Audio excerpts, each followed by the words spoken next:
programa malicioso agora, também bem famoso, que é o cavalo de Troia.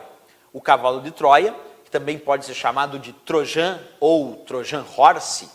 Observa, cavalo de Troia, que pode ser chamado também de Trojan ou Trojan Horse. Os três nomes estariam corretos numa prova. Cavalo de Troia, claro, é o nome em português, mas as provas de informática para concurso muitas vezes buscam um nome em inglês original daquele recurso. Então, cavalo de Troia ou Trojan Horse é tudo a mesma coisa. Não é um tipo de vírus de computador, não é. Embora muita gente diga que cavalo de Troia é um tipo de vírus, não é. Mas é malware, é programa malicioso, pode causar algum tipo de dano ao teu sistema. Observa, para ser considerado cavalo de Troia, tem que ter similaridade com a lenda grega do mesmo nome. É um programa que, além de executar as funções para as quais foi aparentemente projetado, também executa outras funções sem o conhecimento do usuário. Então, quando a gente tem a ideia de um cavalo de Troia, quando tu verifica, ele parece ser uma coisa, quer dizer, ele parece exercer uma função. Mas, na verdade, quando executado, ele exerce uma outra função maliciosa sem o conhecimento do usuário. Então, ele tem a mesma ideia da lenda grega do mesmo nome. Por quê? Porque qual é a ideia da lenda grega do cavalo de Troia? Chegou um cavalo para a cidade de Troia, que era um presente. O pessoal da cidade de Troia recebeu esse cavalo como se fosse um presente. Bem, à noite, existiam soldados, observa, dentro desse cavalo. À noite, esses soldados desceram do cavalo de Troia e abriram as portas da cidade de Troia para a invasão do exército que estava lá fora. Então, qual foi a ideia do cavalo de Troia da lenda grega? Chegou um presente, que era o próprio cavalo, parecia ser algo bem intencionado, quer dizer, parecia aparentemente ser um presente, mas na verdade exercia uma outra função sem o conhecimento das pessoas da cidade de Troia, que era abrir as portas da cidade de Troia para a invasão do exército que estava lá fora. Sendo assim, o cavalo de Troia informático tem o mesmo princípio, ele chega como um presente. Por exemplo, tu recebeu um e-mail, nesse e-mail tinha um arquivo anexado dizendo cartão para você. Aí tu executou o arquivo anexado que dizia cartão para você. Então parecia ser um cartão, inofensivo. Mas quando tu executou esse dito cartão para você, que parecia ser um presente, na verdade ele começou a enviar dados, informações, através de portas de comunicação do teu sistema, e através dessas portas de comunicação, que agora ficaram abertas e vulneráveis, um invasor vai lá e invade o teu computador.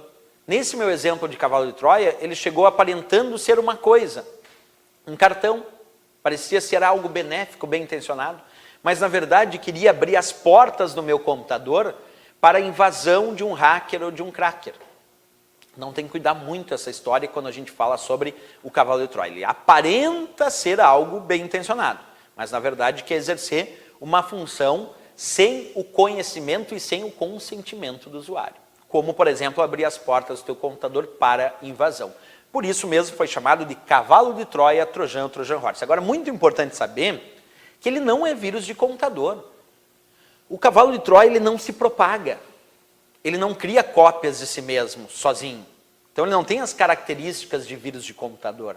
Além disso, ele não precisa de um hospedeiro para funcionar. Quando tu executou, ele era o próprio cavalo de Troia, que aparentava ser algo, mas ele era o próprio cavalo de Troia. Outro termo associado ao estudo do cavalo de Troia é o termo backdoor, que também não é vírus. Backdoor significa um programa ou uma porta vulnerável do sistema que ficou aberta, como se fosse a porta dos fundos da tua casa que ficou aberta. E aí, o invasor agora pode retornar ao teu computador previamente invadido. Então, imagina que o invasor invade o teu computador, instala backdoor, instala portas que vão ficar vulneráveis, vão ficar abertas no teu computador, permitindo o retorno desse invasor ao teu computador.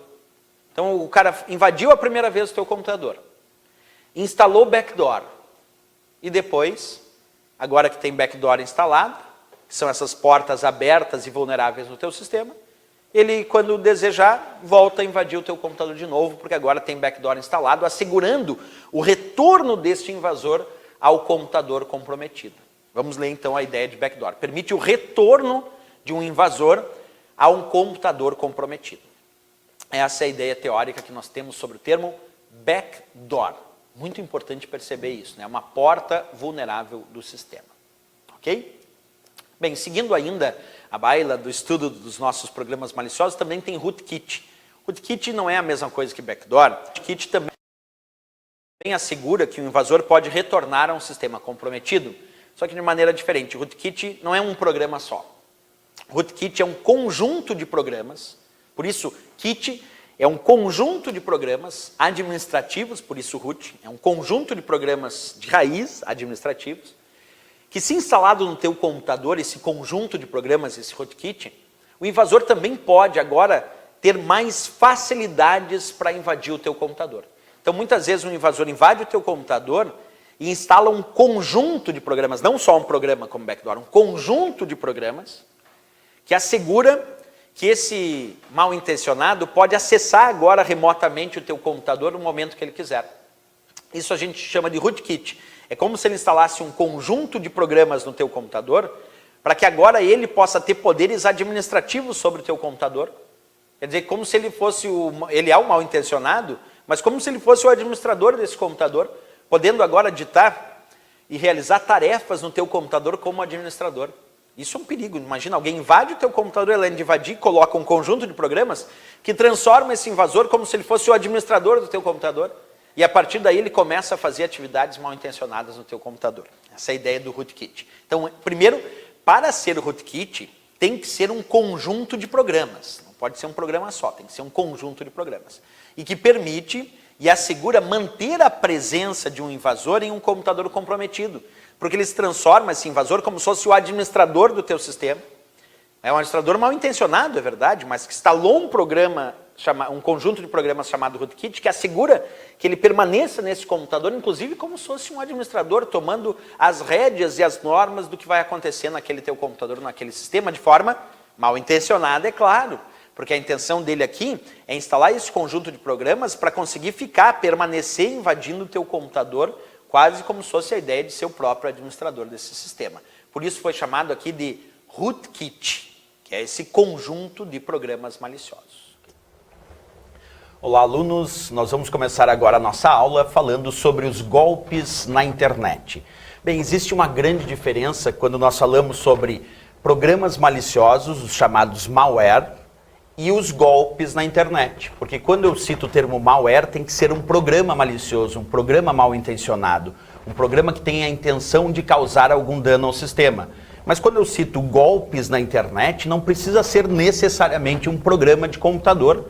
Esse golpe pode ser feito de várias maneiras, usando programas de computador que a gente já conhece, como, por exemplo, os golpes do tipo phishing, que se utilizam dos sistemas de e-mail, se utilizam das páginas da web falsas. Tudo isso a gente vai ver a partir de agora. Então, é importante a gente fazer essa diferença entre os programas maliciosos, os chamados malware, e os golpes da internet. Bem, alunos, então, continuando aqui a nossa ideia sobre os golpes de internet, como eu dizia, o termo phishing se refere a um tipo de golpe na internet que forma um site ou um e-mail falso, mas muito parecido com o verdadeiro e que tem como intenção capturar as informações de identificação pessoal do usuário.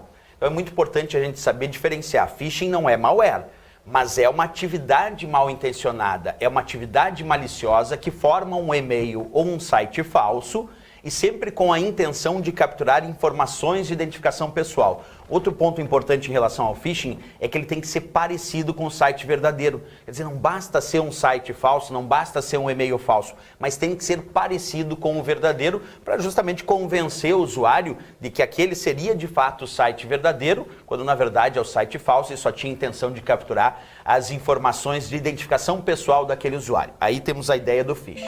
Bem,